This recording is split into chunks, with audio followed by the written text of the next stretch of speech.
Hello students, তোমাদের সকলকে স্বাগত। আজকে তোমাদের সেকেন্ড ইউনিট টেস্টের ক্লাস 6-এর রায় মার্টিন প্রশ্ন বিচিত্রার ইতিহাস বিষয়ের মডেল সেট 5 করে দেখাবো। তো চলো শুরু করা যাক। তার আগে বলে দিই, তোমরা যদি চ্যানেলে নতুন হয়ে থাকো তাহলে চ্যানেলটিকে অবশ্যই সাবস্ক্রাইব করে দিবে। প্রশ্নটি হয়েছে কান্দিরাজ হাই স্কুল থেকে। একের দাগে কী আছে? সঠিক উত্তরটি নির্বাচন করো। আদি বৈদিক যুগে প্রধান সম্পদ ছিল অপশান ডি গবাদি পশু। পরের প্রশ্ন কী আছে? খ্রিস্টপূর্ব 6ষ্ঠ শতকে ভারতীয় উপমহাদেশের মূল রাজনৈতিক কেন্দ্র ছিল অপশান সি গাঙ্গেয় উপত্যকা। পরের প্রশ্ন কী আছে? ত্রিপিটক লেখা হয়েছিল অপশান সি পালি ভাষায়। পরের প্রশ্ন কী আছে? আজীবিক গোষ্ঠীর প্রতিষ্ঠাতা ছিলেন অপশান এ গোশাল। কী হবে? গোশাল। চলো এবার দুই দাগে দেখে নিই। দু একটি শব্দে উত্তর দাও।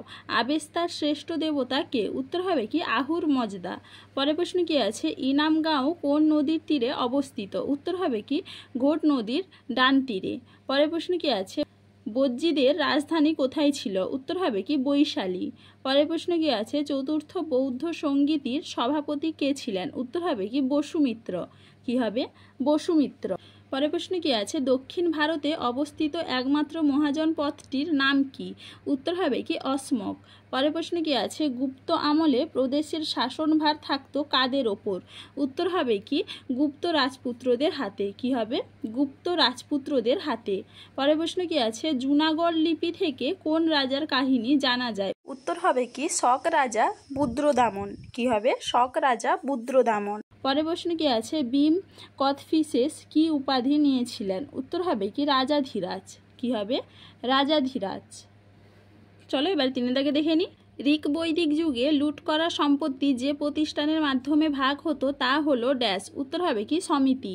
পরের প্রশ্ন কি আছে? জৈন ধর্মে উপদেশাবলী ড্যাশটি অঙ্গে ভাগ করা হয়? উত্তর হবে কি 2টি অঙ্গে।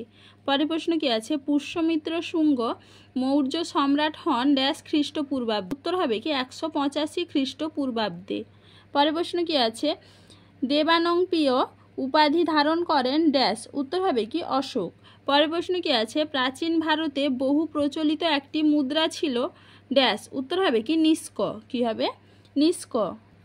চলো এবার 4 দাগে দেখে নিই। সংক্ষিপ্ত উত্তর দাও। বৈদিক সাহিত্য বলতে কি বোঝো? এটা তোমাদের রায় মার্টিন সহায়িকায় 64 নম্বর পেজে 11 নম্বর প্রশ্নের উত্তর দেখবে, সেখান থেকে তোমরা পেয়ে যাবে।